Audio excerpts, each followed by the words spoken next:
Assalamualaikum warahmatullahi wabarakatuh. Bismillahirrahmanirrahim. Innal hamdalillahi nahmaduhu wa nasta'inuhu wa nastaghfiruh wa na'udzu billahi min syururi anfusina wa min sayyiati a'malina. May yahdihillahu fala mudhillalah wa may yudlil fala hadiyalah. Asyhadu an la ilaha illallah wahdahu la syarikalah wa asyhadu anna Muhammadan abduhu wa rasuluh. Ya ayyuhalladzina amanu taqullaha haqqa tuqatih wa la tamutunna illa wa antum muslimun. Ya ayyuhan nasu taqu rabbakumul ladzi khalaqakum min nafsin wahidah wa khalaqa minha zawjaha wa basa minhuma rijalan katsiran wa nisaa'a wattaqullaha alladzi tasaaluna bihi wal arham innallaha kana 'alaikum raqiba. Ya ayyuhalladzina amanu taqullaha wa qulu qawlan sadida yuslih lakum a'malakum wa yaghfir lakum dhunubakum wa may yuti'illaha wa rasulahu faqad faza fawzan 'azima. Amma ba'd. Para hadirin dan hadirat yang dimuliakan oleh Allah Subhanahu wa taala, kita masuk kepada bab baru tetapi masih ada kaitannya dengan jenazah. Beliau mengatakan ziyaratul kubur.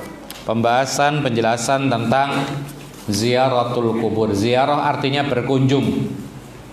Al-kubur ya kuburan. Maka di sini akan dijelaskan tentang apa itu hukum ziyaratul kubur, kemudian adab-adabnya, termasuk apa yang dibaca ketika ziyaratul kubur, kemudian apa saja yang boleh dan apa pula yang tidak boleh dilakukan ketika sedang ziyaratul kubur. Beliau mengatakan, wa tushra'u ziyaratul kuburi lil-itti'adhi wa tadhakkuril akhirah. Disyariatkan, yang namanya disyariatkan itu artinya diperintahkan dalam agama. Dan kalimat disyariatkan itu ada dua kemungkinan, bisa wajib, bisa sunnah. Namun ziyaratul kubur di sini disyariatkan hukumnya sunnah. Dan para ulama sepakat ziyaratul kubur hukumnya adalah sunnah. Bagi siapa yang mengatakan bukan sunnah, maka ada dua kemungkinan. Orang yang mengatakan ziyaratul kubur bukan sunnah, kemungkinan yang pertama karena memang betul-betul nggak tahu, tapi sok tahu, ya. Lalu yang kedua mungkin karena salah paham. Tetapi yang benar adalah ziyaratul kubur hukumnya sunnah, sangat ditekankan. Untuk apa beliau mengatakan? Untuk mengambil ibrah, dan untuk mengingat akhirat. Mengambil ibrah diantaranya adalah mengingat kematian dalam sebuah hadis, fa innaha tudzakirukumul maut. Sesungguhnya ziyaratul kubur itu bisa mengingatkan kalian kepada kematian. Kadang-kadang kita ini lupa dengan kematian, lupa dengan ayat-ayat Allah yang menjelaskan kematian karena sangat jarang membaca Al-Quran. Padahal Nabi menyuruh kita untuk banyak-banyak mengingat kematian.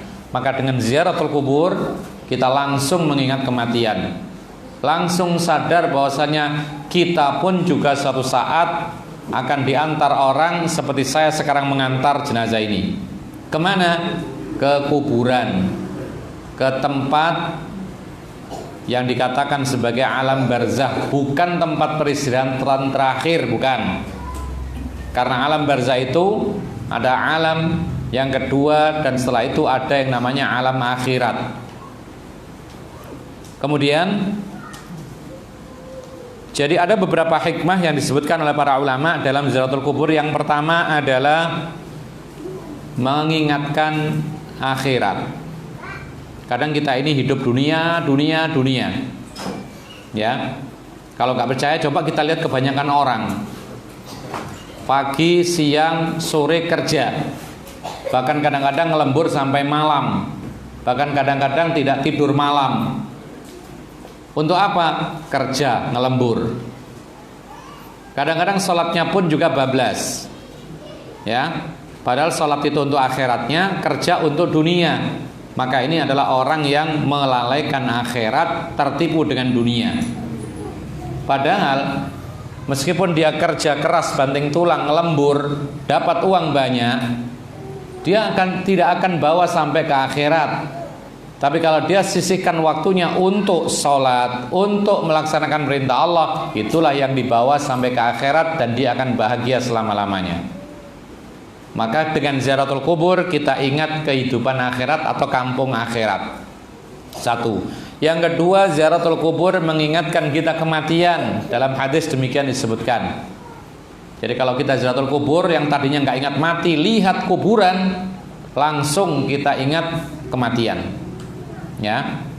Lalu yang ketiga dalam hadis disebutkan turaqqikul qulub, bisa melunakkan hati yang tadinya keras, lihat kuburan langsung lunak. Ya. Tadinya keras, tidak menerima kebenaran, dinasihati tidak terima, kemudian disampaikan yang benar ini demikian, tidak mau sadar, diingatkan dari kemaksiatan, nanti aja taubatnya, nunggu tua. Ternyata di ziaratul kubur melihat ada kuburan milik orang yang masih muda dan dia lebih tua dari penghuni kubur ini. Langsung dia sadar, hatinya pun menjadi lunak. Itulah diantara 3 manfaat ziaratul kubur. Lalu yang keempat, yaitu untuk mendoakan mayat. Ya, mendoakan mayat. Ini adalah fungsi daripada ziaratul kubur. Jadi bukan hanya untuk kita pribadi, tapi kita berikan kepada sang mayat. Syaritata alla yaqula indaha ma yubghidur rabba.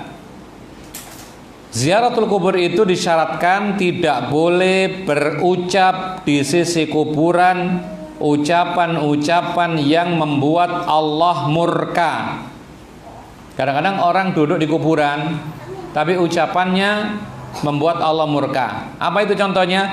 Kadu'a il makbur, seperti berdoa kepada mayat yang dikuburkan. Ya. Jadi ada kuburan-kuburan yang biasa diagungkan.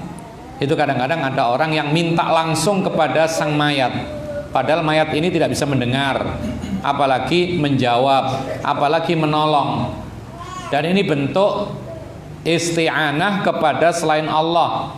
Padahal kita setiap hari berdoa atau kita setiap hari membaca surat Al-Fatihah, Iyyaka na'budu wa iyyaka nasta'in. Hanya kepada Engkau kami beribadah dan hanya kepada Engkau kami minta pertolongan dalam hal-hal yang tidak bisa dilakukan oleh manusia. Kita minta tolong kepada Allah. Termasuk diantaranya berdoa kepada orang mati, termasuk bertolak belakang dengan surat Al-Fatihah tadi.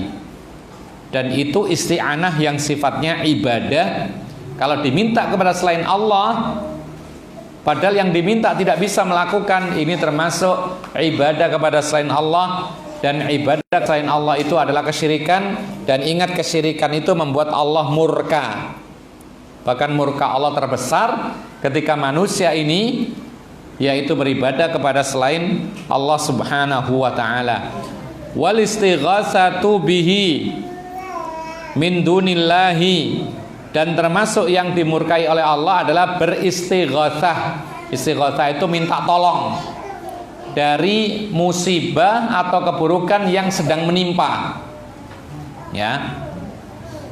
Dari keburukan atau musibah yang sedang menimpa. Istighatsah.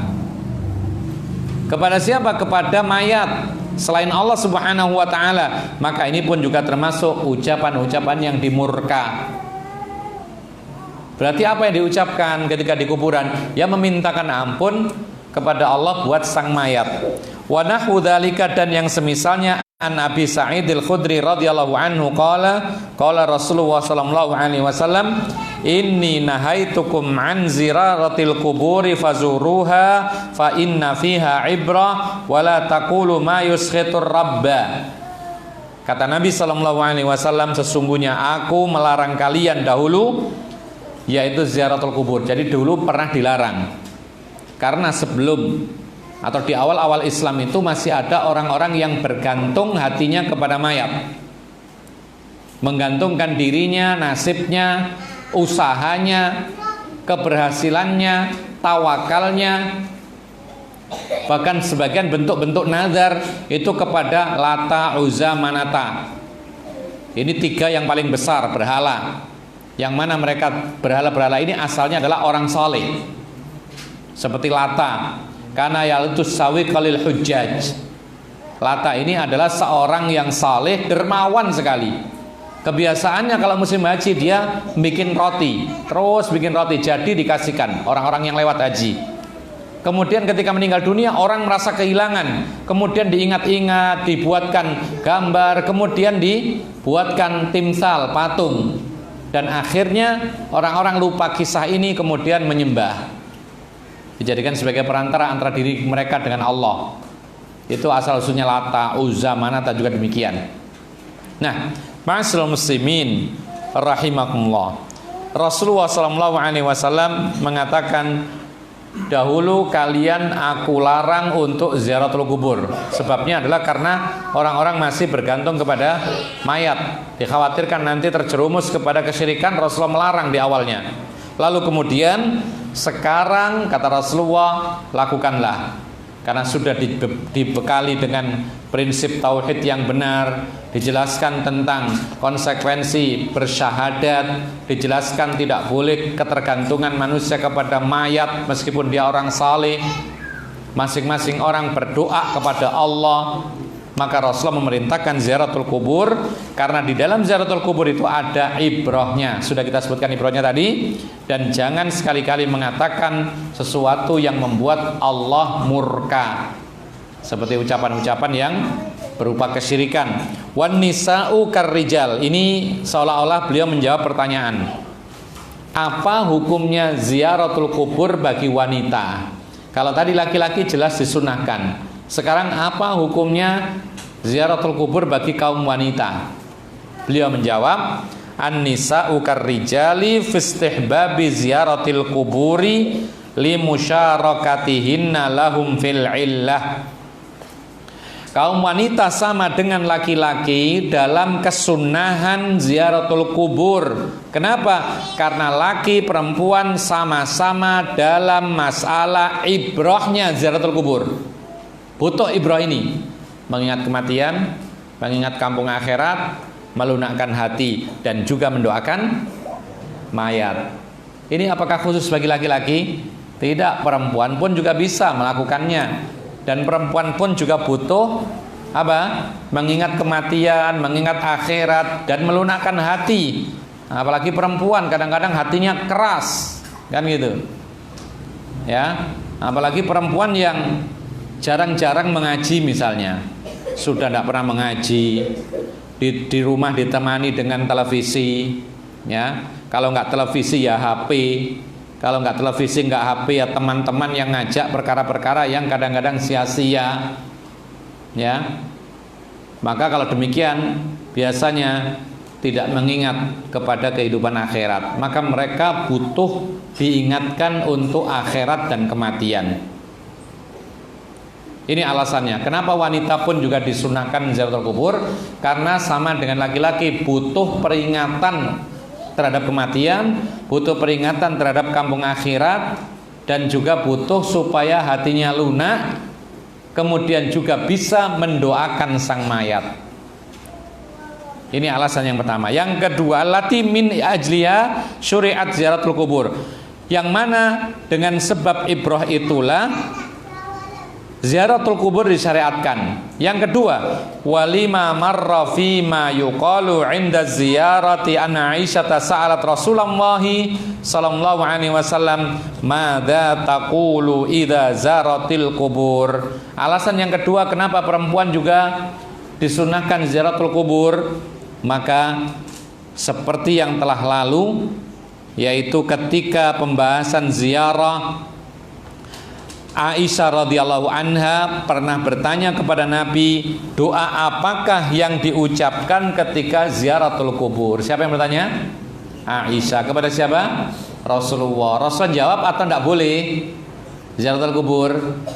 Rasul jawab atau Rasulullah mengatakan tidak usah perempuan ziaratul kubur, nggak boleh? Atau menjawab Rasulullah mengajarkan doanya? Mengajarkan doanya. Assalamualaikum ahlad diyari minal muslimin wal mu'minin wa inna insyaallahu bikum lahikun nas'alullaha lana wa lakumul afiyah. Diajarkan oleh Rasulullah. Berarti apa? Berarti perempuan pun juga berziaratul kubur. Buktinya Aisyah tanya, wahai Rasulullah, kalau aku misalnya lewat kuburan, apa yang aku ucapkan? Diajarkan oleh Rasulullah. Dan Rasulullah tidak mengatakan enggak usah wahai Aisyah, itu khusus laki. Enggak demikian mengatakannya. Ya. Nah, ma'asyiral muslimina rahimakumullah, fa'allamaha madza taqulu wa lam yanhaha. Ternyata Rasulullah mengajarkan Aisyah doa ziaratul kubur, beliau pun juga tidak melarangnya. Walam yubayyin laha anna laisa lin nisa'i ziarah, dan Nabi tidak menjelaskan bahwa wanita tidak boleh ziaratul kubur. Ternyata boleh. Ditambah satu lagi alasannya, pernah juga dalam hadis Muslim Rasulullah mendapati seorang wanita duduk di pinggirnya kuburan anaknya yang meninggal dunia, di samping kuburan anaknya, duduk menangisnya berlebihan. Ya, datang Rasul dihampiri, Rasul mengingatkan, isbiri, wahai ibu, sabarlah dengan musibah ini. Dia melihat si Rasulullah dan dia belum tahu kalau itu Rasulullah, maka dia malah marah dan dia mengusir, ilaika anni fa innaka lam tusab bimithli musibati. Kata wanita ini, pergi ke sana kamu belum diberi musibah seperti saya ini, berat seperti ini. Rasulullah pergi, tidak marah karena dia nggak tahu. Ya, kemudian Rasulullah pulang, sahabat Nabi memberitahu kepada si wanita, bu, itu tadi Rasulullah. Kaget ibu ini, langsung dikejar sampai ke rumahnya, minta maaf, wahai Rasulullah, saya tidak tahu kalau itu engkau wahai Rasulullah, maafkan aku. Kata Rasulullah, innamas sabru fis sadmatil ula. Sabar itu yang hakiki adalah ketika seorang itu bisa sabar ketika mendapatkan hentakan musibah pertama kali. Kalau sudah berlanjut beberapa hari, kalau sudah diingatkan baru sabar, ini bukan kesabaran yang hakiki. Nah, apa yang bisa diambil ibrah dari sini? Para ulama mengatakan ada seorang wanita di samping kubur anaknya, menangisi kuburan anaknya. Rasulullah ketika datang, Rasulullah tidak menegur, wahai ibu, nggak usah ziaratul kubur, enggak. Tapi Rasulullah mengingatkan supaya sabar, bukan mengingatkan tentang ziaratul kuburnya. Berarti boleh-boleh saja wanita itu ziaratul kubur. Hanya saja ma'asyiral muslimina rahimakumullah, ada hadis la'anallahu zairatil kubur. Allah melaknati wanita-wanita yang berziaratul kubur. Tapi hadis ini adalah hadis yang dhaif, lemah, sehingga tidak bisa dijadikan sebagai dasar hukum melarang wanita ziaratul kubur.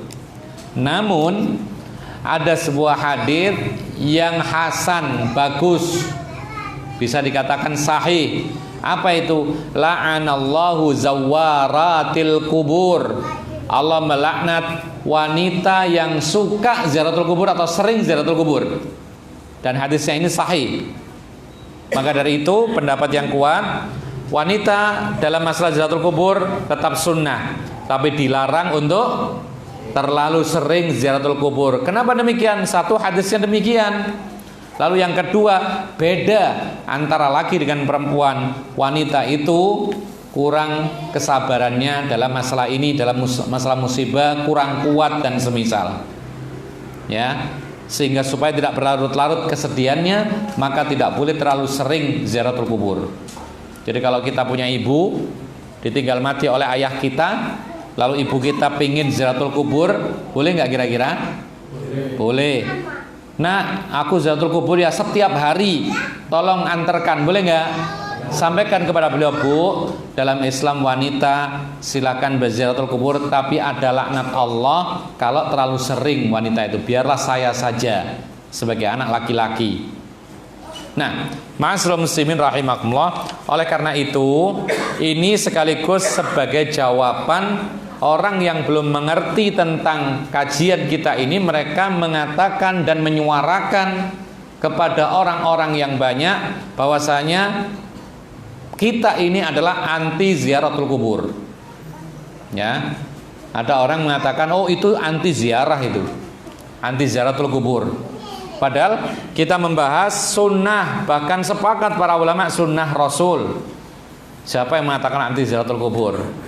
Nah, kalau mereka mengatakan buktinya nggak mau sama-sama kami, ya. Kalau dalam urusan caranya, kadang-kadang kita tidak sepakat. Kenapa? Kita berusaha untuk mengamalkan ziaratul kubur yang sesuai dengan sunnah Rasulullah. Kita tidak mengkhususkan ziaratul kubur harus Kamis. Kita tidak mengkhususkan ziaratul kubur ketika pamitan hendak berpuasa. Kita juga tidak mengkhususkan ziaratul kubur ketika Idul Fitri setelah sholatul Id.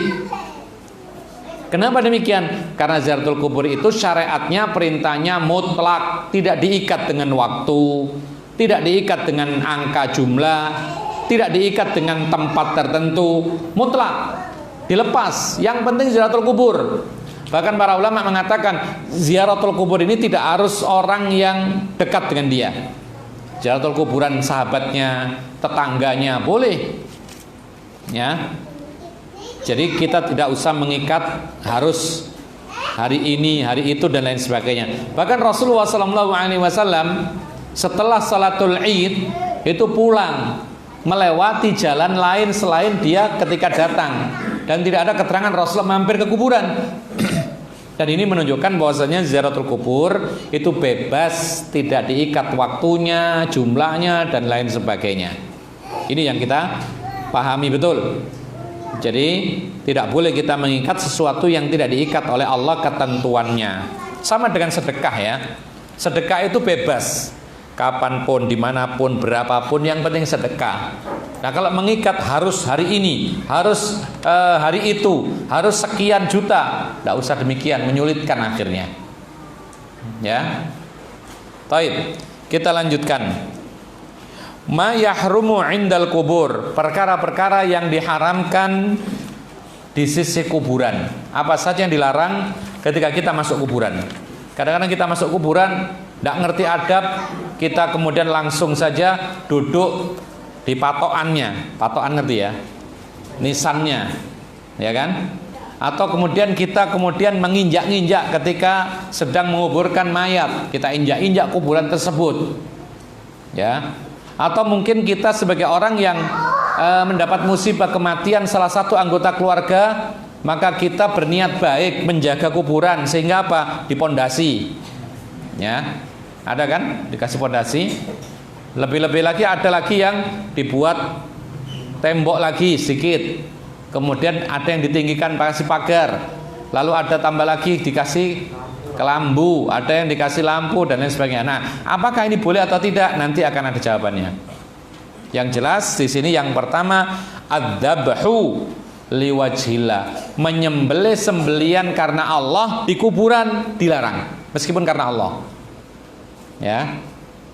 Jadi kalau kita menyembelih misalnya kurban, dilakukan, "Loh, kenapa kamu kok bawa ke sana?" "Iya, saya dekatkan di kuburan bapak saya." Kira-kira apa alasannya dia dekatkan menyembelih kurban di kuburan bapaknya? Pasti ada keyakinan minta ridhonya bapak saya, ya. Atau ada keyakinan ini sampai kepada bapak saya dan lain sebagainya. Ini semuanya tidak boleh, karena kuburan bukan tempatnya berkurban. Dan itu pernah terjadi, kemudian sudah dihapus dalam Islam. Jadi sebelum Islam itu biasa orang-orang bernazar menyembelih onta di kuburan si anu, ya. Kemudian bernazar iktikaf di kuburan orang saleh. Ini biasa pada zaman jahiliyah. Maka ketika datang Islam, liqauli sallallahu Rasulullah bersabda, la aqra fil islami qala Abdur Razzaq ibnu Hammam kanu yaqiruna indal qabri bi baqaratan aw syatan.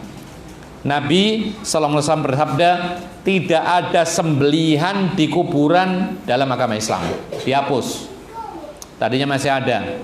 Orang kalau menyembelih atau beribadah, atau dia baca Quran, atau sholat, atau zikir, ya, memperbanyak zikir dan lain sebagainya, dia duduk di kuburan, di samping kuburan, mesti ada keyakinan, oh ini lebih mustajab, oh ini lebih diterima. Berarti dia meyakini tempat ini berkah.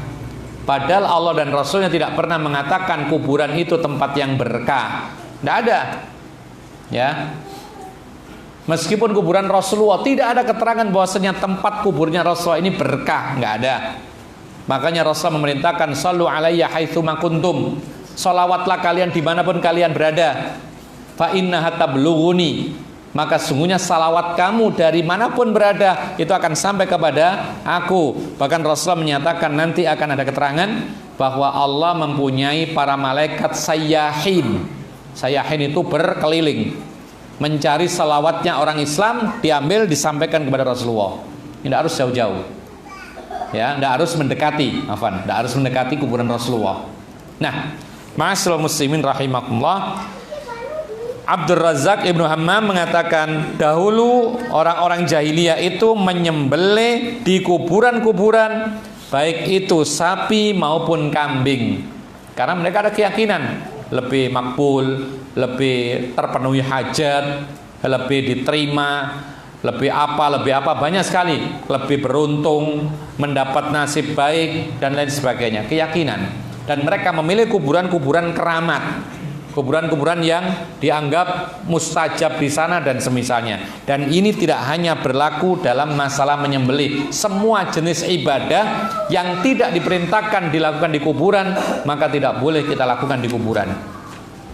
Ya, khataman misalnya, nggak ada khataman di kuburan. Bahkan Rasulullah mengingatkan kepada kita, la taj'alu buyutakum kubura. Jangan kau jadikan rumah kalian seperti kuburan, karena kuburan itu tidak ada dibacakan Quran, tapi bacalah Al-Quran di rumah-rumahmu. Jadi kalau kita tidak pernah baca Quran di rumah, itu sama dengan menjadikan rumah seperti kuburan. Karena memang kuburan bukan tempat baca Quran. Jadi kalau bisa kita ini sempatkan rumah ini ada lantunan bacaan Al-Quran, jangan kaset tok, ya, jangan HP saja yang bunyi Al-Quran, sedangkan kitanya tidak pernah mendapat pahala dari baca Quran, padahal satu huruf dari Al-Quran yang kita baca 10 kebaikan.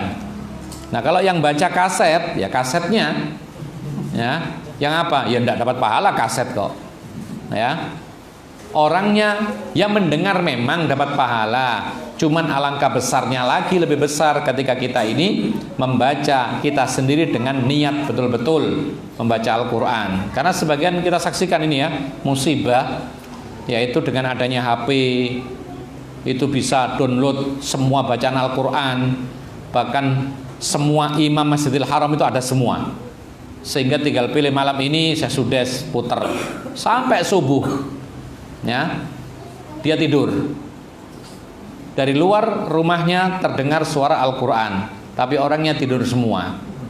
Besok malam yang kedua ganti Syekh Syuraim, besoknya lagi imam ini, imam itu, Masya Allah, ya, dijadwal. Tetapi dia sendiri tidak pernah membaca Al-Quran. Maka ini tidak boleh seperti ini. Ini termasuk hajrul Quran, meninggalkan Al-Quran. Yang kedua sampai 6 diperinci nanti dalam hadis ini, yaitu matadhammanat hadal hadis, nomor 2 sampai 6 dari perkara-perkara yang diharamkan di kuburan, yaitu apa yang terdapat dalam hadis ini dari Jabir, semoga Allah meridhoinya, qala naha Rasulullah sallallahu alaihi wasallam an yujassasal qabru. Ini nomor 3, nomor 2. Afan. Nabi melarang mengapur kuburan. Mengapur kuburan itu mengecat. Ya. Mungkin antum masih menjumpai ya, Mungkin antum sebagian rumahnya ada yang pakai kapur. Ya kan? Ada. Ada yang rumahnya masih kapur? Catnya pakai kapur ada? Gamping. Tidak ada sudah. Masya Allah. Ada. Dan ini apa? Ini ada beberapa alasan sebenarnya orang mengecat rumah pakai gamping atau kapur itu ada beberapa alasan. Yang pertama mudah. Yang kedua murah. Ya kan?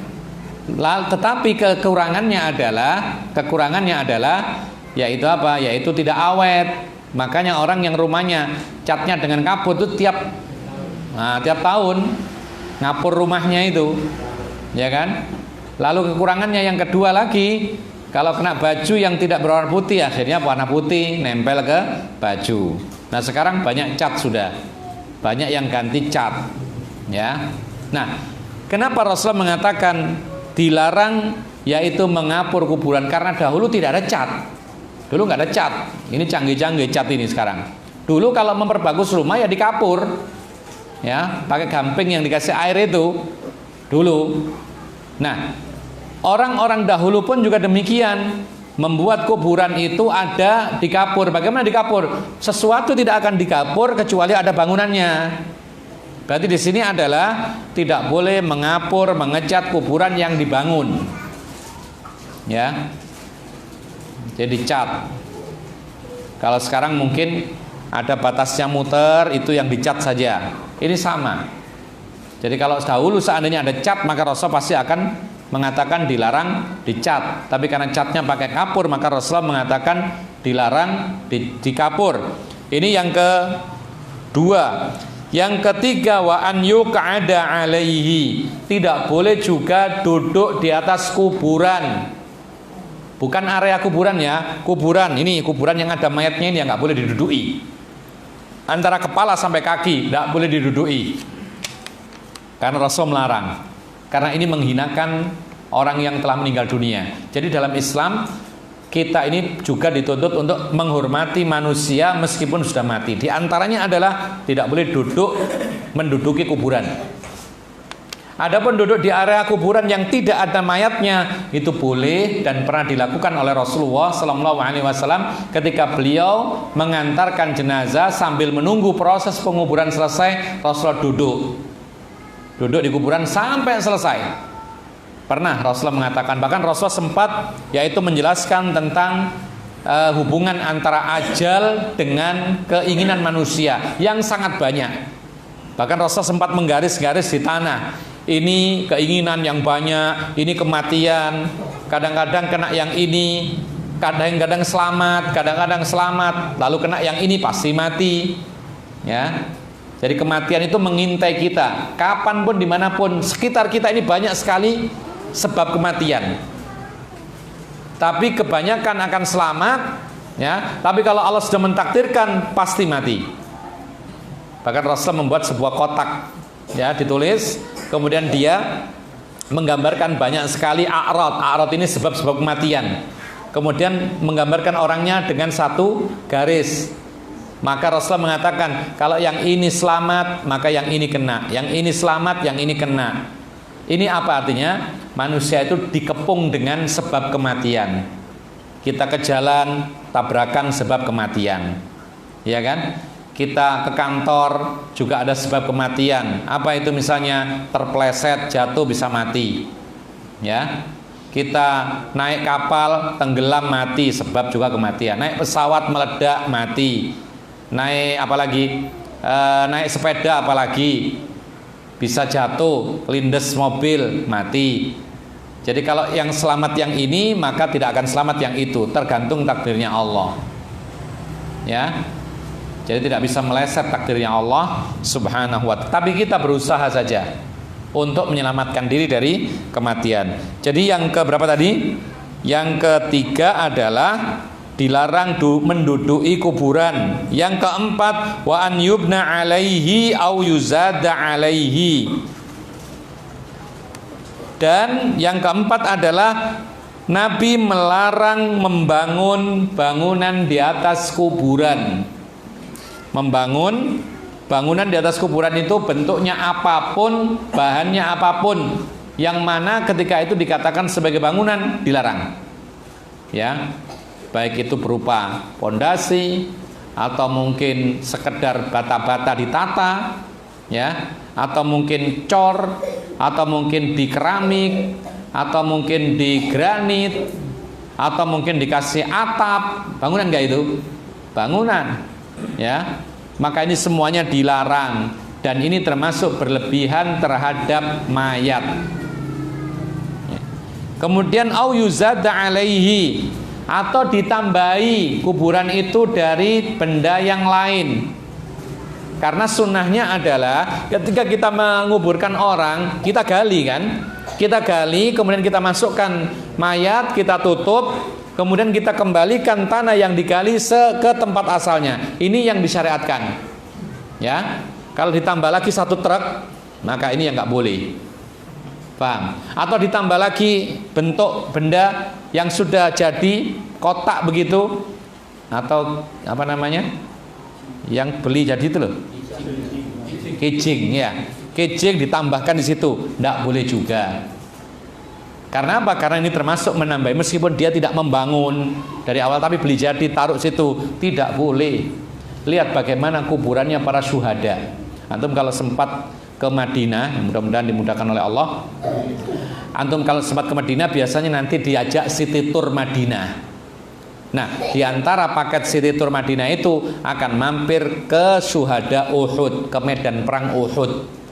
Di sana dipagari semua ini supaya apa, tidak dimasuki orang, karena orang-orang kan nggak ngerti, kadang-kadang ngambil pasirnya dibawa pulang, kan nggak boleh itu. Ya, dipagari rapat, tak boleh masuk, tapi bisa melihat bagaimana kuburannya syuhada ahli surga. Hanya sekedar rata tanah karena sudah ambles, ya, rata tanah, di situ hanya batu yang tepat berada di atas kepalanya mayat. Ini loh orang-orang ahli surga, ya. Ini orang-orang yang dijamin surga. Hanya seperti itu kuburannya. Lalu kita, orang yang belum tentu dijamin surga, minta kuburannya 1 meter tingginya, ya, wasiat supaya dibangun kuburannya. Maka ini tidak layak seperti ini. Nah, kemudian wa an yuktaba alaihi, dan juga tidak boleh ditulisi kuburan itu, ya, ditulisi tidak boleh. Kebiasaan orang-orang jahiliyah dahulu itu menulisi kuburan setelah dibangun lalu ditulisi. Macam-macam tulisannya, wafat, namanya fulan bin fulan bin fulan bin fulan, kemudian dikasih syair, dikasih pujian-pujian tentang kebaikannya, dikasih nama-nama keluarga dan lain sebagainya. Banyak tulisannya itu. Maka Rasulullah melarang hal ini karena ini berlebihan kepada sang mayat. Ya, hanya saja para ulama mengatakan, adapun tulisan kalau dimaksudkan untuk mengenali kuburan, hanya mengenali saja. Karena kalau nggak ditulisi, patokannya sama semua, mirip-mirip, keliru nanti, ya. Maka menulisi hanya untuk takrif, membedakan ini kuburan si fulan dan ini yang lain, maka ini diberikan rukhsah, keringanan. Syekh Al-Albani rahimahullah termasuk yang keras dalam masalah ini. Beliau mengatakan haram hukumnya menulisi kuburan, tapi diberi keringanan apabila menulisi kuburan tujuannya untuk membedakan saja, supaya orang tahu ini loh kuburan si fulan, ini bukan ini keluargamu, ini bukan, itu boleh, tapi tidak usah banyak-banyak. Yang penting tahu, oh ini kuburan si fulan, tulis namanya siapa, fulan bin fulan, ya. Mungkin takut sama apa namanya, untuk membedakan ini kuburan kapan, ini dikuburkan kapan, bolehlah ditulisi wafat tanggal sekian, selesai, ya. Tidak usah ditulis semua, gelarnya ditulis semuanya, ya. Kemudian nama anaknya ditulis semuanya, istrinya semua ditulis, kemudian bapaknya lagi ditulis lagi, neneknya, kakeknya. Tidak perlu seperti ini, karena hukum asal menulisi kuburan itu adalah haram. Jadi kalau antum memesan batu nisan untuk kuburan keluarga, kemudian ditanya ditulisi apa, sudah nama, kemudian wafatnya, sudah gitu saja, nggak usah panjang-panjang.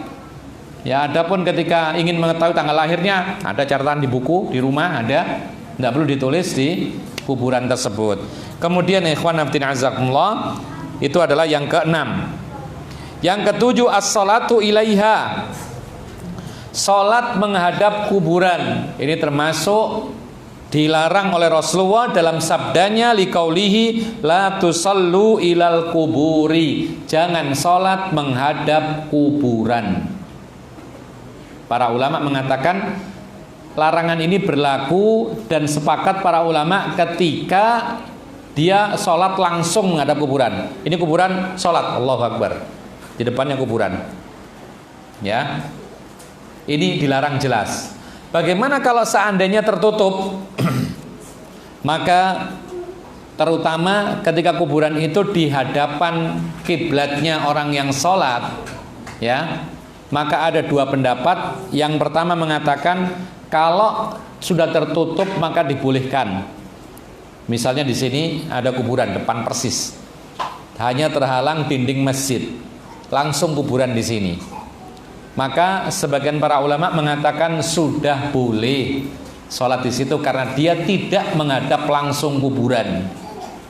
Pendapat ini dikatakan oleh Syekh Muqbil bin Hadi Al-Wadi'i dari Yaman. Ya, beliau mengatakan kalau sudah tertutup ya sudah boleh. Jadi masih boleh. Dan kebanyakan masjid yang ada kuburannya di tempat kita seperti itu. Jadi kuburan tertutup dengan dinding masjid, belakangnya langsung kuburan. Ini menurut sebagian para ulama sudah boleh sholat di sana. Namun pendapat yang kedua, seperti pendapat Syekh bin Baz rahimahullah ta'ala, beliau menyatakan harus dipisah. Ya, harus dipisah.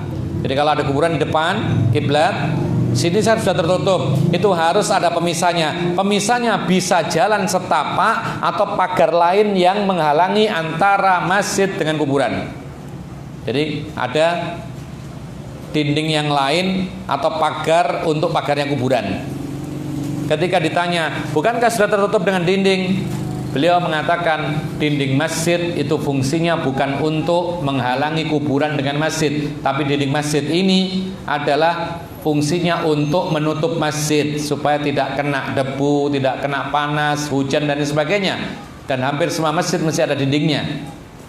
Berarti belum ada penghalang antara masjid dengan kuburan, maka perlu adanya dinding yang lain, atau kalau tidak dinding, jalan setapak yang dilalui orang, atau misalnya pagar meskipun bukan tembok, pagar berupa tanaman, ini pun juga boleh. Yang penting terpisah. Allahu a'lam dalam masalah ini.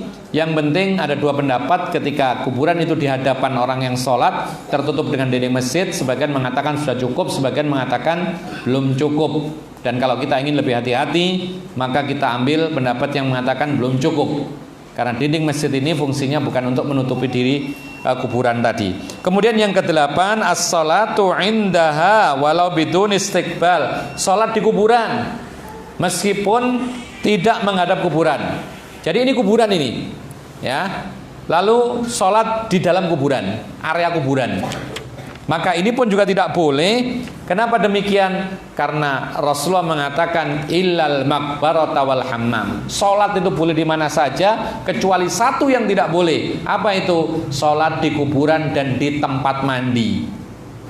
Ya, tempat kuburan, tempat mandi. Kuburan tidak boleh disolati di situ. Tempat mandi karena biasanya tempat membuka aurat, terkena najis. WC bagaimana? WC lebih nggak boleh lagi karena ada najis. Jadi kalau kamar mandi saja nggak boleh, apalagi WC, gitu loh. Kemudian tempat sampah juga nggak boleh. Nah, yang paling penting di sini adalah kuburan tidak boleh digunakan untuk, kecuali satu saja boleh sholat di kuburan. Ada yang ingat? Hanya satu saja boleh kita sholat di kuburan. Kapan itu? Ya, sholat jenazah bagi orang yang ketinggalan sholat jenazah hadhirah. Kita berangkat menuju tempat orang kematian, ternyata macet, kita sampai ke tempat itu sudah dikuburkan, maka kita disunahkan datang ke kuburan, sholat jenazah di kuburan, seperti yang dilakukan oleh Rasulullah kepada seorang yang meninggal dunia, dikuburkan malam hari, dan orang ini biasa yaitu menyapu masjidnya Rasulullah sallallahu alaihi wasallam. Adapun salat yang lainnya maka tidak dibolehkan. An Abi Sa'id Al-Khudri qala Rasulullah al-ardu kulluha masjidun ilal maqbaratu wal hammam. Rasulullah mengatakan bumi ini semuanya bisa dipakai salat, bisa jadikan masjid kecuali kuburan dan tempat mandi. Adzan dulu? Ya, adzan kemudian kita sambung setelah adzan. Wallahu a'lam.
Kita lanjutkan kembali.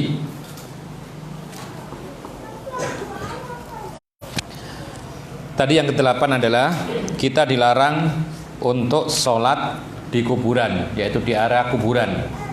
Dan ini menunjukkan bahwasanya antara kuburan dengan masjid harus terpisah, tidak boleh bersatu. Dan demikianlah kondisi selama-lamanya dari sejak zaman Nabi SAW dan semestinya sampai hari kiamat. Kalau ada orang yang berdalih bahwasanya kuburan Nabi berada di Masjid Rasulullah, berarti bersatu dalam satu tempat, maka para ulama telah menjawab dengan berbagai macam jawaban. Jawaban yang pertama, Rasulullah SAW meninggal dunia bukan di masjid, tetapi beliau meninggal dunia di rumahnya Aisyah. Rumahnya Aisyah berada di luar Masjid Nabawi, berdampingan memang, tapi berbeda antara masjid dengan rumah Aisyah. Jadi rumah Aisyah dan rumah istri-istri yang lain itu adalah berjajar di luar Masjid Rasulullah. Makanya Rasulullah kalau keluar dia langsung memasuki masjid. Tapi berbeda antara masjid dengan kamarnya atau rumahnya Aisyah radhiyallahu anha. Ini yang pertama. Jadi Rasulullah meninggal dunia bukan di masjid, tapi di rumah Aisyah. Yang kedua, Rasulullah SAW dikuburkan bukan di masjid, tapi Rasulullah dikuburkan di rumahnya Aisyah. Jadi ketika Rasulullah hendak meninggal dunia, itu kebetulan saat itu adalah malam bagiannya Aisyah. Malam bagiannya Aisyah. Memang waktunya Aisyah yang dikunjungi Rasulullah. Maka sekalian dirawat oleh Aisyah sampai meninggal dunia. Makanya menjadi kebanggaan Aisyah. Beliau mengatakan Rasulullah meninggal dunia itu berada di pangkuanku. Jadi kepala Rasulullah itu di sininya Aisyah, di dadanya Aisyah dalam keadaan dipeluk ketika meninggal dunia. Menjadi kebanggaan bagi beliau. Siapa lagi yang dikehendaki oleh Allah kecuali aku, gak ada yang lain. Jadi dipilih oleh Allah demikian. Jadi Rasulullah dikuburkan bukan di masjid tetapi di rumahnya Aisyah. Yang ketiga, Rasulullah SAW memiliki hukum khusus yang tidak dimiliki oleh orang lain. Apa itu? Ingat, ketika Rasulullah meninggal dunia terjadi perselisihan tentang apa? Tentang di manakah Rasulullah dikuburkan. Sampai jasadnya Rasulullah itu menginap, belum dikubur. Sebabnya diantaranya karena beda pendapat. Lalu Abu Bakar mengingat sebuah hadis. Beliau mengatakan, aku pernah mendengar Rasulullah SAW mengatakan bahwasanya innal anbiya qubidu haitsu dufinu. Hadis ini disampaikan oleh Abu Bakar di hadapan kaum muslimin, para sahabat yang sedang berbeda pendapat. Apa katanya? Wahai para sahabat, aku pernah mendengar sebuah hadis yang baru dia ingat. Apa itu? Sesungguhnya para nabi itu diwafatkan di mana dia dikuburkan. Ya. Qubidu haitsu dufinu atau dufinu haitsu qubidu. Diwafat atau dikuburkan di mana dia wafatnya. Tidak boleh dipindah. Maka setelah itu para sahabat Nabi sepakat Rasulullah dikuburkan pas di atas, yaitu tempat yang di bawah tempat dia meninggal dunia. Di bawahnya ranjang ketika dia meninggal dunia. Makanya saat itu ketika Rasul dikuburkan, maka hujrahnya Aisyah dibagi dua di dinding. Satu sebelah untuk kuburan Rasulullah, sebelahnya untuk rumahnya Aisyah, sehingga tertutup. Ya. Kemudian setelah itu perluasan pada zaman sahabat Abu Bakar, pada zaman Umar, Utsman, Ali, tetap perluasannya itu kalau nggak ke depan, ke samping kanan atau ke belakang. Ya. Lalu ketika pada zaman Khalifah Abdul Malik Ibnu Marwan Khalifah Al-Walid Ibnu Abdul Malik pada tahun 90 sekian, ya, beliau beristihad meluaskan dari sisi kiri sehingga dimasukkanlah rumah Rasulullah semuanya ini, rumah-rumah Aisyah ini dimasukkan. Itu pun tidak disepakati oleh para ulama. Saat itu masih ada Sa'id bin Musayyab, generasi tabi'in yang masih ada. Beliau sempat mengingkari bahwasanya ini tidak boleh. Artinya memasukkan kuburan Nabi ke dalam masjid Rasulullah itu bukan sebuah dalil, tapi ini perbuatan salah satu pemerintah saat itu yang tidak disepakati oleh para ulama saat itu, bahkan diingkari oleh para ulama saat itu. Lalu yang kesekian, bahwasanya tidak mungkin kita berdalil dengan kondisi Rasulullah sekarang di masjid beliau. Ya, kenapa? Karena Rasulullah tidak mungkin dipindah kuburannya. Masjid Rasulullah yang menentukan adalah Allah, tidak bisa dipindah juga. Nah, kalau sekarang kan kita bisa mengubur di mana saja, bahkan sunnahnya menguburkan mayat itu di kuburan umum, bukan di masjid. Makanya ketika sahabat Nabi yang fulan meninggal dunia, ini meninggal dunia, dikuburkan di Baqi, kuburan tersendiri kaum muslimin. Di Mekah sahabat Nabi yang meninggal dunia di Mekah dikuburkan di Ma'la, kuburan kaum muslimin yang jauh dari Masjid Al-Haram. Demikian kondisinya yang benar. Jadi tidak mungkin kita disamakan antara orang-orang di antara kita dengan Rasulullah Sallallahu Alaihi Wasallam. Kemudian juga Ibnu Qayyim menjelaskan bahwasanya tidak mungkin orang bisa melihat kuburnya Nabi sampai sekarang. Kenapa? Karena kuburan Nabi itu ada dinding lapis 3 sebenarnya. Jadi orang, bahkan salah satunya yang ada di kiblat itu dibuat segitiga begini sehingga orang tidak bisa langsung menghadap kuburannya Rasulullah. Jadi lapis 3, tidak ada yang bisa melihat, ya. Makanya kalau kita melihat gambaran kuburan Rasulullah ketika kita habis masuk raudhah, kemudian kita mau keluar, di situ ada semacam kamar-kamar, di situ ada besi-besi, kemudian ada hiasan-hiasan, di situ ada lubangnya, lubang 1, 2, 3. Maka orang mengintip-ngintip, nggak dapat apa-apa, nggak melihat apa-apa, karena ketika dia intip lubang itu di dalamnya dinding, ya, nggak ada. Makanya ada khurafat yang banyak. Ada yang menceritakan, ya, dia ketika ziarah kubur Nabi Shallallahu Alaihi Wasallam, ketika dia mengintip, kemudian dia bisa melihat Rasulullah tersenyum. Itu ada khurafat ini. Bahkan dia ceramah. Yang lebih parah lagi, dia menceritakan bahwa ketika ziaratul kubur Nabi SAW, maka tangannya Rasulullah keluar menyelami saya, gitu. Kalau ini ada yang tahu, hebat ini, di foto aja. Tidak ada fotonya, tidak ada buktinya, khurafat, gitu loh. Ya, bahkan ada lagi yang sampai Rasul membuka pintu, kemudian memeluk dirinya, kemudian dipersilakan masuk ke kuburan Nabi. Ada yang begitu. Subhanallah, ini khurafat. Jadi Ibnu Qayyim rahimahullah mengatakan Nabi pernah berdoa, Allahumma la taj'al qabri watanan yu'bad fayustajabu du'auhu. Kata Ibnu Qayyim, Nabi itu pernah berdoa, ya Allah, jangan engkau jadikan kuburan saya ini berhala yang akan disembah. Maka Allah Subhanahu wa taala mengabulkan doanya sehingga kuburan Nabi tersimpan rapat, tidak bisa dilihat orang, ya. Kemudian siapapun yang hendak masuk dihalangi, tidak bisa. Makanya di sana orang yang akan mengusap-ngusap diusir, ya, tidak boleh. Tapi kadang-kadang ditambah-tambahi. Ketika ada orang yang ketika berusaha mendekat kemudian diusir, dibilang dicambuk, padahal nggak bawa cambuk. Ya, ada yang dihantam dan semisal. Ini semua juga ditambah-tambahi. Dan memang tidak ada faedahnya juga demikian.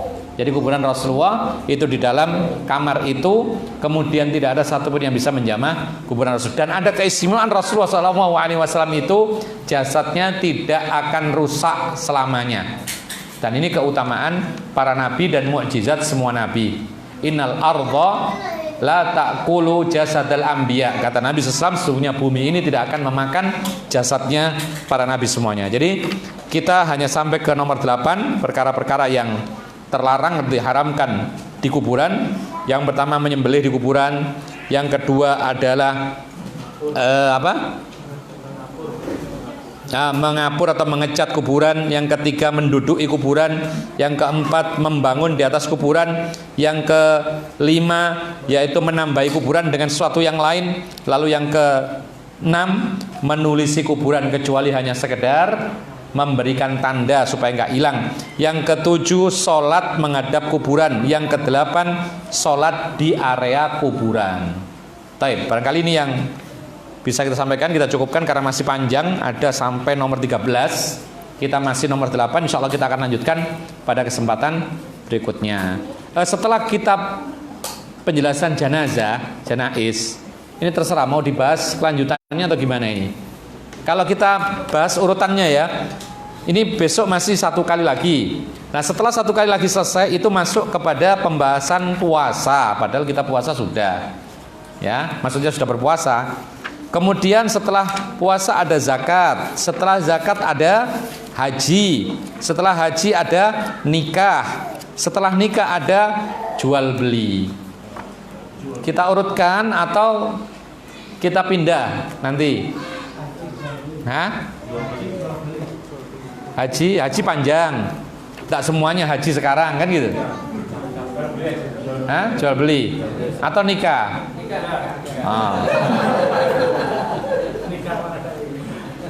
Hah? Gimana? Orang itu nikah dulu atau jual beli dulu? Nah, terserah kalau mau nabung. Terserah kalau mau melanjutkan puasa, zakat, kemudian haji, urut gak apa-apa. Tapi kalau dilangkai karena kebutuhan kita lebih mendesak salah satu daripada yang lain, maka boleh, tidak ada masalah. Nah, atau dipikirkan dulu, ini kesempatan satu kali lagi masih jenazah, nanti keputusannya bulan depan insya Allah. Ya, silakan kalau ada yang bertanya. Antum pikirkan lagi itu. Ya. Kalau ada silakan. Ya, silakan. Iya. Ini kan di tempat kita kan kuburan itu hampir nggak ada jalan buat untuk kita melewati. Jadi kita harus mau nggak mau melewati jalan kuburan. Ketika jalan itu gimana? Ketika ngapain? Ketika nguburkan. Ya. Ada pertanyaan. Ketika kita menguburkan mayat atau ada keperluan ke kuburan, untuk memasuki kuburan itu tidak ada jalan khusus. Mau tidak mau harus melangkah-langkahi kuburan. Ya. Nah, apa jalan keluarnya? Kalau memang tidak ada jalan yang lain, ini darurat. Ya kan? Dan ini sebenarnya mustinya bisa diatur. Diatur rapi. Kami pernah melihat satu tempat kuburan itu diatur rapi. Jadi jalannya lurus kosong. Kemudian beberapa meter ada ke kanan, ada ke kiri. Setiap agak jauh dikit ada cabang ke kanan ke kiri. Sehingga memudahkan orang untuk menguburkan tidak menginjak, yaitu kuburan yang ada mayatnya. Tapi kalau seandainya tidak beraturan tempatnya, maka paling tidak kita tidak menginjak kira-kira kuburan yang ada mayatnya. Mungkin kita hindari sedikit, kita minggir sedikit, kita upayakan tidak pas kena kepala atau badannya. Itu yang kita lakukan. Diusahakan tidak sampai menginjak langsung kuburan yang ada mayatnya. Tapi kalau tidak bisa, kecuali harus menginjak, nah terus gimana nguburnya kalau nggak nginjak? Nggak dikuburkan nggak mungkin ya. Maka ini darurat kalau memang tidak ada jalan lain untuk masuk kuburan kecuali dengan menginjaknya. Allahu a'lam. Ada yang lain? Ada pertanyaan yang berikutnya, ayah tiri mahram atau tidak dengan istrinya anak tiri? Anak tiri mahram apa tidak dengan istrinya anak tiri? Anak tiri dengan istrinya anak tiri.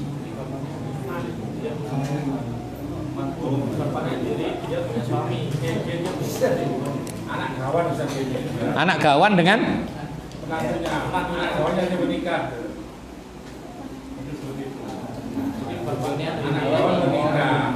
sebentar, ayah tiri. Berarti di sini laki-laki ya, anak laki-laki ini anak tiri, ayah tiri. Mahram apa tidak dengan istrinya anak tiri? Ya, ayah tiri. Begini, A dan B, ya, suami istri, misalnya A dan B suami istri. Nah, istrinya ini janda sudah punya anak, ya kan? Baik, kita sebut saja namanya, misalnya Zainab. Zainab ini anaknya sang ibu. Ibu ini menikah dengan Ahmad. Jadi Zainab ini anak tirinya Ahmad. Nah, sekarang pertanyaannya, apakah dia mahram dengan istrinya anak tiri? Si Zainab, istri. Anaknya Zainab bukan Zainab berarti ya.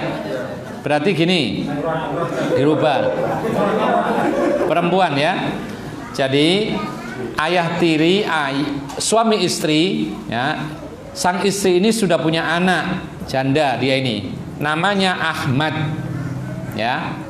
Berarti suaminya perempuan ini adalah bapak tirinya Ahmad. Sudah. Kemudian si Ahmad ini menikah dengan Zainab, ya kan? Maka sang ayah tiri dengan Zainab apakah mahram? Jawabannya bukan mahram. Dari mana mahramnya? Nggak ada. Kalau anak tirinya iya, dengan syarat sang ayah sudah mengumpuli sang ibu tadi, dinikahi lalu dikumpuli, maka anaknya itu tadi menjadi mahramnya, anak tiri. selama-lamanya tidak bisa dicerai anaknya. Karena yang bisa dicerai itu hanya istri. Ya. Nggak ada mantan anak tiri, nggak ada. Apalagi juga demikian mertua, nggak ada mantan mertua. Makanya pikir-pikir kalau mau bercerai. Setelah bercerai itu yang bisa dicerai itu hanya istri saja. Anaknya istri tetap anak, apalagi anak dari dia juga. Ibu mertua tetap ibu mertua, bapak mertua tetap bapak mertua. Ya. Makanya para ulama mengingatkan, pikir-pikir sekian ribu kali ketika seorang hendak menceraikan istrinya. Kenapa demikian? Terutama kalau sudah punya anak. Karena yang bisa dicerai adalah hanya istrinya saja, sedangkan anaknya tidak bisa dicerai. Mantan istri ada, mantan anak nggak ada. Mantan mertua juga nggak ada. Ya, wallahu alam. Assalamualaikum waalaikumsalam warahmatullahi wabarakatuh. Ada beberapa hal yang saya tanyakan. Bolehkah mengaminkan jika ada orang mendoakan saat hari lahir kita? Ya kalau orang mendoakan ya kita aminkan karena doanya baik. Cuman momennya hari lahir ya terserah dia. Tidak ada peringatan hari lahir dalam Islam. Memperingati hari lahir itu tidak ada dalam Islam, dan itu kebiasaan orang Nasrani. Ya, sama dengan memperingati tahun baru. Ini semuanya bukan adatnya orang Islam, tapi adatnya orang-orang Nasrani. Kita tidak boleh merayakannya. Hari besar sudah ditentukan oleh Allah bagi orang Islam, yaitu Idul Fitri dengan Idul Adha. Bergembiralah sepuas-puasnya sampai kita ini diperbolehkan untuk makan-makan, minum-minum yang halal, sampai ketika hari raya 2 Idul Fitri dan Idul Adha kita haram hukumnya puasa. Haram hukumnya. Kenapa demikian? Supaya kita ini bersenang-senang, supaya kita ini pesta-pesta makan. Makanya dinamai hari Idul Fitri dan Idul Adha itu yaumu aklin wa syurbin, hari makan-makan, hari minum-minum. Bukan minum khamr ya, minum yang halal. Maksudnya apa? Diusahakan ketika hari raya Idul Fitri, hari raya Idul Adha itu diberikan keluasan dalam makan makanan yang halal. Ya, biasanya kita makannya tempe, tahu, teri. Sekarang daging. Nggak apa-apa. Ya, iya. Itu ketika hari raya. Jadi, adapun hari-hari besar yang lain, selama Islam tidak mengatakan itu hari besar, bukan hari besar. Ya, hari apa kayak hari enggak, semua sama. Yang hari besar itu adalah Idul Adha dan Idul Fitri. Makanya para ulama mengatakan bergembiralah hari raya itu, ya. Bahkan kalau bisa rayakan semeriah mungkin. Ya, tapi bukan mercon ya. Rayakan semeriah mungkin. Bahkan kalau bisa ada perlombaan-perlombaan yang sifatnya itu bermanfaat. Lakukan, tidak ada masalah. Jadi bukan 17-an, tetapi Idul Fitri, Idul Adha itu bagus untuk lomba memanah, lomba pacuan kuda, lomba pacuan onta. Kalau onta ada, maka ini bagus dilakukan ketika hari raya, bersenang-senang, berpesta dan semisal. Nah sekarang kan kebalik, Idul Adha, Idul Fitri libur pulang kampung nggak ada apa-apa kadang-kadang. Tapi kalau 17-an meriahnya luar biasa. Ini kebalik. Jadi lebih besar hari raya kemerdekaan daripada Idul Fitri dan Idul Adha. Taib. Jadi boleh ya kalau kita mengaminkan karena itu doa baik, aminkan. Balas dengan doa yang baik juga. Karena orang mendoakan kepada kita kebaikan berarti dia memberikan kita kebaikan. Maka Islam mengajarkan kepada kita, orang yang telah memberikan kepada kita kebaikan maka fakafi'uhu, balaslah ia. Kalau dia mendoakan kita, kita doakan kebaikan juga. Ya. Allahu a'lam. Bagaimana hukum seorang suami yang dilarang bekerja oleh istri karena si istri lebih butuh jasa tenaga si suami untuk mengantar kerja dan semisalnya? Ya kebalik ya. Ya mungkin suaminya tidak mampu bekerja, lain lagi ya. Atau pekerjaannya tidak seperti orang-orang yang lain, mampunya hanya itu, ya boleh-boleh saja. Cuman kalau sampai melarang sang suami bekerja yang lebih bagus ya, kemudian karena istrinya lebih banyak penghasilannya, ini bahaya seperti ini. Biasanya kalau seperti ini nanti lama-lama ngatur istri itu. Jadi kalau istrinya itu kerjaannya lebih enak, gaji lebih besar, secara tidak sengaja akhirnya lama-lama dia menjadi nakhoda dalam bahtera rumah tangga. Ini bahaya. Kalau sudah istri yang menjadi nakhoda, suami jadi apa? Padahal Allah mengatakan ar-rijalu qawwamuna 'alan nisa. Allah melebihkan laki-laki sebagai qawwam, pemimpin, pengatur dalam rumah tangga. Istri membantu. Ini yang benar. Kemudian Allah mentakdirkan demikian karena memang laki-laki itu punya kelebihan dalam sisi akal, kekuatan fisik dan ibadah. Perempuan lebih lemah dibandingkan laki-laki dalam akal, kekuatan fisik, dan ibadahnya berkurang karena masa haid, melahirkan, dan lain sebagainya. Kalau bersaksi perempuan itu 2, laki-laki 1, ini bukti bahwa akalnya perempuan antudzakkira ihdahumal ukhra. Ketika lupa maka diingatkan oleh saksi yang lain. Harus 2, laki-laki 1, karena akalnya lebih kuat, fisiknya lebih kuat, dan semisalnya. Tapi ingat, perempuan itu meskipun kurang dari hal-hal yang ini, tapi punya kelebihan dalam hal perasaan yang halus, lembut, dalam, rasa iba, kasih sayang yang mendalam. Ini dimiliki oleh perempuan.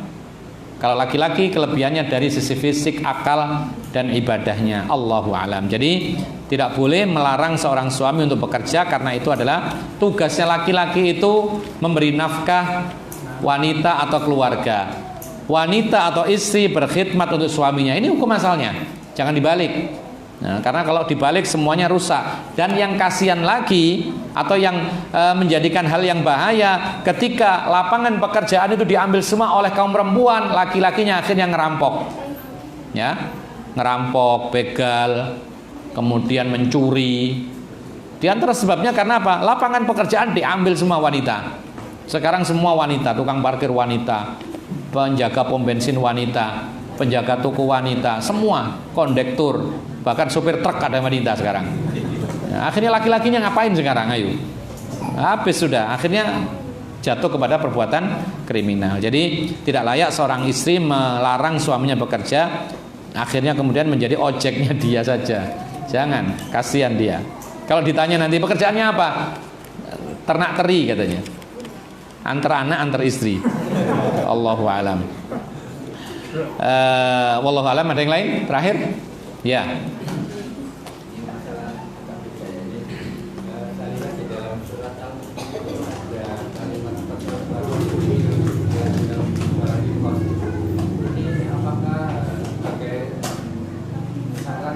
Sahnya salat kita diterima berdasarkan salat kita yang khusyuk dalam ini, bukan salatnya kan? Ya. Pertanyaannya adalah khusyuk ini apakah syarat sahnya sholat? Gitu ya. Karena Allah memuji orang-orang yang khusyuk. Qad aflahal mu'minun alladzina hum fi sholatihim khashi'un. Sungguh beruntung orang-orang yang beriman yang mana mereka khusyuk di dalam sholatnya. Pertanyaannya adalah apakah khusyuk dalam sholat itu syarat atau bukan? Jawabannya berbeda pendapat para ulama tentang hukum khusyuk. Tapi pendapat yang kuat khusyuk itu adalah bukan syarat. Ya. Kenapa demikian? Karena Rasulullah pernah dalam sholatnya terganggu khusyuknya dan tetap sah sholatnya. Pernah Rasulullah SAW sholat memakai baju hadiah dari seorang sahabat bernama Abu Jaham. Dipakai. Rasulullah begitu orangnya. Kalau dikasih sesuatu merasa dihargai dan beliau memakainya. Ini pelajaran penting buat kita. Kalau kita dikasih hadiah oleh orang, gunakan. Kalau bisa yang ngasih sempat melihat kita ini senang, gitu loh. Kalau begitu adanya, nanti orang semakin senang. Dia merasa apa? Merasa dapat pahala. Dan nanti kalau dapat rezeki lagi, dapat lagi insya Allah. Ya kan? Tapi kita nggak minta kan boleh. Jadi antum kalau dikasih pakaian pakai, kasih sarung pakai, kasih baju pakai, ya, kasih kue makanan, tunjukkan senang gitu loh. Dan itu termasuk sifat yang diajarkan Rasulullah. Ketika Rasul dikasih baju, ya. Baju ini ada motif coraknya yang sangat indah. Jadi putar-putar begitu bagus, warna-warni gitu. Dipakai oleh Rasulullah, kan enggak apa-apa laki-laki kan? Dipakai ketika sholat dia memandangi motif yang terlalu indah ini. Akhirnya terganggu sholatnya. Setelah sholat dibuka, dikembalikan kepada Abu Jaham, minta ditukar baju biasa saja. Dari sini para ulama mengatakan Rasulullah ketika sholat sempat terganggu dan hilang sebagian khusyuknya, tetapi sholatnya jalan terus sampai selesai. Ini menunjukkan bahwasanya sholat itu khusyuk bukan syarat, tetapi sebuah kewajiban. Berkurang sedikit, setengah, sepersekian, sepersekian itu tidak membatalkan sholat. Bahkan Rasulullah mengatakan ada orang sholat yang dicatat oleh Allah hanya 1/10-nya saja. Ada lagi yang 1/9, ada lagi yang ini terus sampai ada orang sholat itu hanya gugur kewajiban. Yang penting sah, ini adalah hukum khusyuk, bukan merupakan syarat. Artinya kalau seandainya memang berat ya sholat itu khusyuk. Ketika khusyuk datang, sempurna khusyuk kita, maka sholat kita menjadi ringan. Karena sholat itu sebenarnya berat. Allah mengatakan wa innaha lakabiratun illa 'alal khasyiin. Sesungguhnya sholat itu berat. Berat sholat ini. Kecuali bagi orang khusyuk. Ketika orang khusyuk, sholat menjadi ringan meskipun lama.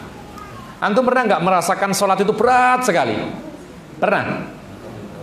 Hah? Oh, sering katanya. Pernah? Ya mudah-mudahan nggak sering.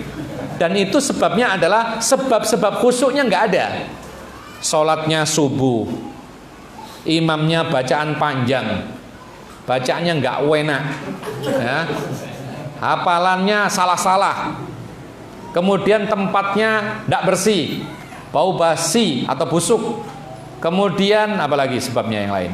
Kemudian kita sedang ngantuk karena tidurnya terlambat, dipastikan sholat seperti setahun rasanya, ya, panas dan semisal. Tapi kalau kita ini sholat, subhanallah, sholat sudah persiapan sholat, wudhu sudah bersih, baju wangi, tempatnya nyaman, sejuk, ada AC-nya, imamnya Syekh Sudes, masya Allah. Tahu-tahu assalamualaikum warahmatullahi wabarakatuh, kok selesai? Kurangan, ya kan? Nah ini namanya ketika khusyuk itu ada maka sholat menjadi ringan. Intinya adalah khusyuk itu bukan sebuah syarat sholat, tetapi itu adalah kewajiban. Sesedikit apapun yang penting ada khusyuk, tapi diusahakan terus meningkat supaya semakin sempurna sholat kita. Aku lu qauli hadza wa astaghfirullah li wa lakum innahu huwal ghafurur rahim. Subhanakallahumma bihamdika asyhadu an la ilaha illa anta astaghfiruka wa atubu ilaik. Assalamualaikum warahmatullahi wabarakatuh.